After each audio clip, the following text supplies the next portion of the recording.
Hey there everybody, Matt Carter here from CarterMatt.com, and in this video we're going to talk about the Blue Blood Season 9 finale, about the Jamie and Eddie, the Jamko wedding, like the event that has been in the making for the past year, and we got something that was romantic, that was set in a beautiful church, and was also way too short.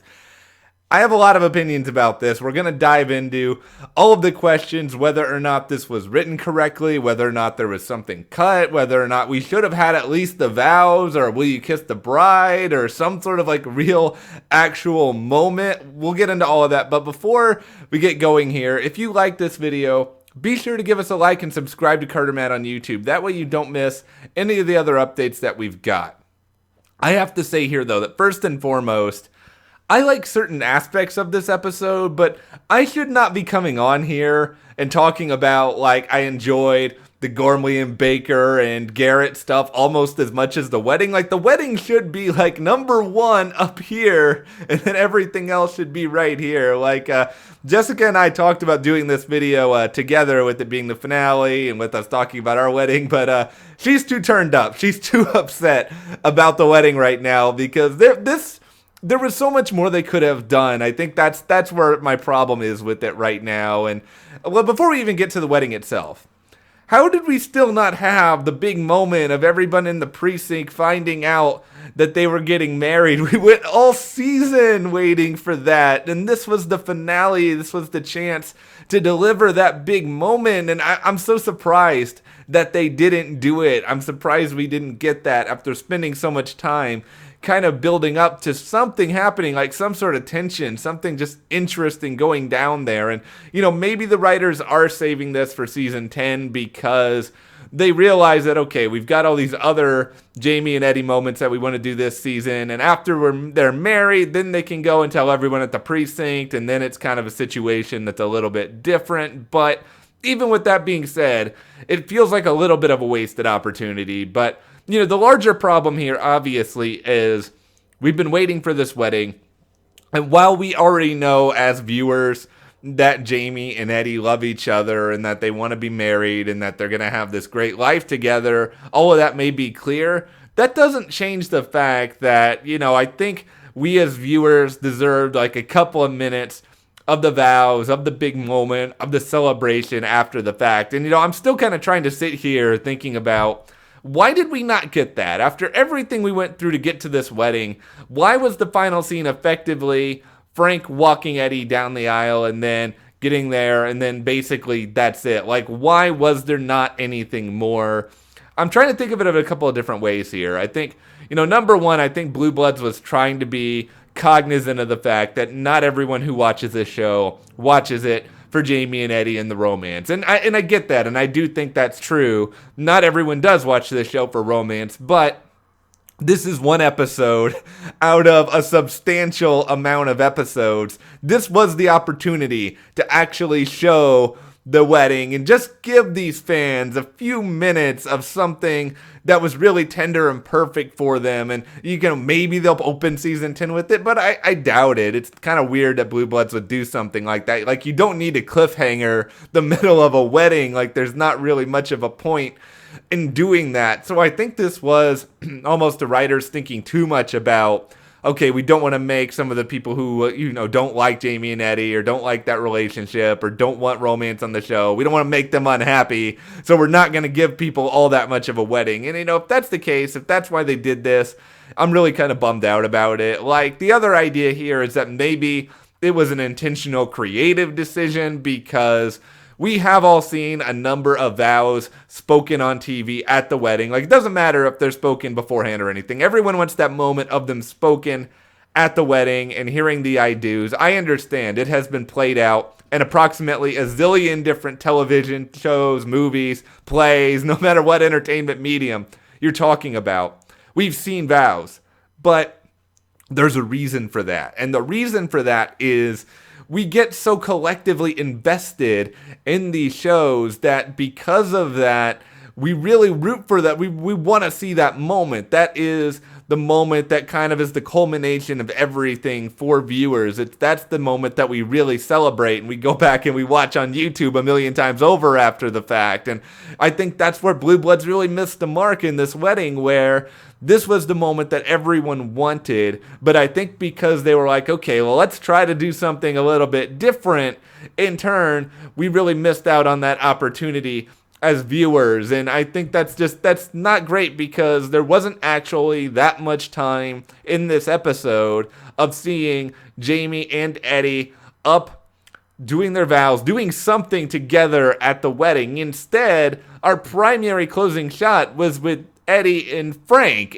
And I mean, I get it that, Tom Selleck is the star of Blue Bloods. He is the person CBS puts in a lot of the promos, and all of that makes perfect sense given the show's audience, given the fact that its ratings remain as solid as they are. But with that being said, Tom Selleck didn't need to be the subject of the end of this episode. It would have been just fine if the subject at the end of this episode was Jamie and then Eddie, and then the two together, and them having that moment. I mean, I could keep going on and on about this just because I wanted something more. This does not take away from the fact that the church they found was beautiful. It was great to get Stacy Keach back there as the archdiocese. It was great to see so many people in attendance. Like, all of that was well done. I thought the rehearsal dinner scene kind of leading up to it was really fun and heartfelt in an interesting way. It was cool to see kind of like Danny and Lena, Eddie's mom, having a little bit of fun together. It was great to see both of Danny's sons there,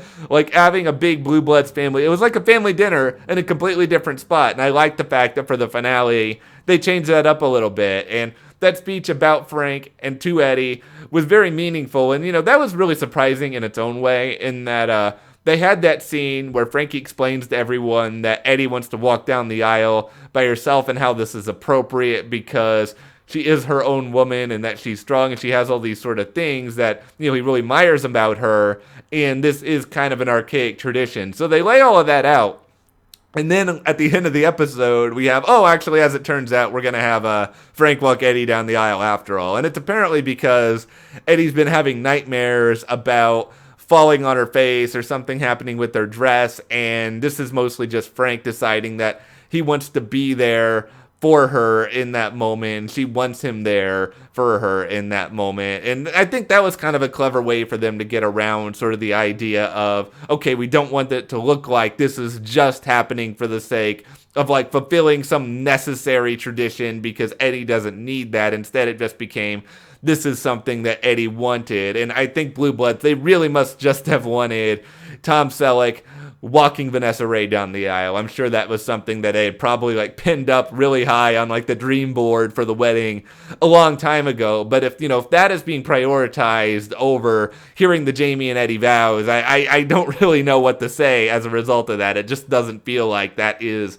the right move. And I know that I sound like I'm being negative. It's just that there were so many high hopes that I had entering this episode. And a lot of the other stuff in the episode was legitimately good and interesting. Like I said earlier, I really liked the storyline of Garrett and Gormley and Baker kind of all fighting with each other. And this is something that I think probably happens with a lot of coworkers. When one of them starts to step on the other person's territory, it starts to become, oh, you think you're better than me? Well, then you do my job. No, okay, I'll do your job. And it basically becomes almost like Employee Freaky Friday, where everyone just kind of swaps places. And that was really funny tonight, seeing like Garrett try to do Baker's job and being really, really terrible at it. And Baker trying to carry all this heavy stuff around. And that was a fun little role reversal that made the advisors appreciate each other a little bit more. Like, I really enjoyed that. And it was one of the better parts of this episode, just because it was something that we don't typically see. And, it was the same sort of thing with Aaron and Eddie to a certain extent, that it's right before the wedding. This is a time where, of course, you want everyone to be happy, to be on the same page, to try to figure things out. And of course, they're going at it because of some conflicting testimony, quotes that Erin is receiving. She didn't know who to trust. She was trying to do her job with Eddie, but the way in which she approached it was a way that Eddie found combative. And, that's a situation where I kind of see where both people were coming from with it, because Erin was being pretty aggressive, and I think her tone is something that really threw Eddie off, because Eddie is trying to prepare for being a part of this family. And if Erin is coming at her and being very intimidating, especially in this moment, even if it is her job, that's going to scare her. It's inevitable that that would scare her. But, Eddie at the same time had to realize, okay, you know what? This is Erin's job. I got to respect that. I got to be okay with that. And I got to just take whatever she says. And, they eventually kind of came to terms, but not before Eddie was very upset. And then Jamie and Erin had it out over this incident. And, it was kind of classic Blue Bloods conflict resolution in a way. But with it being so close to the wedding, it did give you that sort of elevated sense of drama and tension. And I kind of also like the little scene in here with Eddie and Anthony, where Anthony kind of just basically, showed her more of the ropes of what it's like being around the Reagans. And I mean, it's not like she doesn't know at this point, but Anthony's got his own unique perspective because he spends, so much time with Erin and has over the course of the past several years. And, Danny and Baez had a case in here as well, but this case just really kind of felt a little bit tacked on. Like, it was intriguing in its own way. It was kind of a classic case of, this is not exactly what it seems. We got to dig a little bit deeper. But once again, and I've said this, ever since Luis Delgado and that storyline came to a close, it's been hard for the Danny Reagan stuff to lift up, because that stuff was so good, and Donnie Wahlberg hit that stuff out of the park. The material just hasn't been there as much for the rest of the season. But obviously, with tonight being the finale, the focus was supposed to be on the Jamie and Eddie wedding. So as we're trying to sum things up here, let's talk about exactly what went right and what went wrong with it. What went right? Beautiful venue. The rehearsal stuff was really, really great. Well done. Some excellent speeches by Tom Selleck. We had a few memorable little moments between Jamie and Eddie that were very sweet and kind of had you going, oh, and it really made you nostalgic and think about the journey that these two have been on. It was great to see the Reagans having some sort of dinner in a different sort of environment than the typical table. All of that stuff with the wedding was put together really well, as was bringing back Stacy Keach and having the whole family involved in some sort of interesting way. What didn't work was that obviously it was way too short. I understand that Blue Bloods can only kind of be between 40 and 42 minutes because of commercials, but could you have cut something from somewhere else? Could you have cut something from, whether it be the Danny Baez storyline or the Erin and Eddie storyline? I mean, and even though I liked the advisor one tonight, you could have cut a couple of minutes from that and just put a couple of minutes more onto the wedding. It was too short. We didn't get the vows at the end of it. I don't feel like we had the right emotional culmination, and they didn't get the big, buzzed about moment that a TV wedding should get, which is these characters actually coming together. You kiss the bride, and then just, the magical, metaphorical confetti comes raining down, and everyone can celebrate and smile. I don't really think this had to be that hard. They could have that moment. They could kiss, be married, and then the camera could just pan away, and you could see everyone in attendance there smiling and enjoying themselves and cheering this couple on. You didn't even need them running out of the church or into a just married car or any of those other sort of cliches. You could just end it like that, and I feel like a lot of Blue Bloods fans would be about 1,000 times happier than they are right now, just because we would have gotten to see kind of the full scope of the wedding. And I still don't understand that. I mean, maybe there'll be a interview out there with the showrunner or something where they'll explain some of the choices. Maybe it got cut. We'll kind of get a better sense of that, obviously, over the next week or so, and maybe we'll come back and talk a little bit more about it. But for right now, I want to know from you guys, what did you think about the Blue Blood Season 9 finale? Was this wedding what you wanted? Do you feel like me? Were you robbed of something that you have been waiting for so long in order to see? Let me know in the comments, and also give us a like, subscribe, or you can support us further by checking the link to the CarterMatt store in the description below. And, we'll see you guys here next time.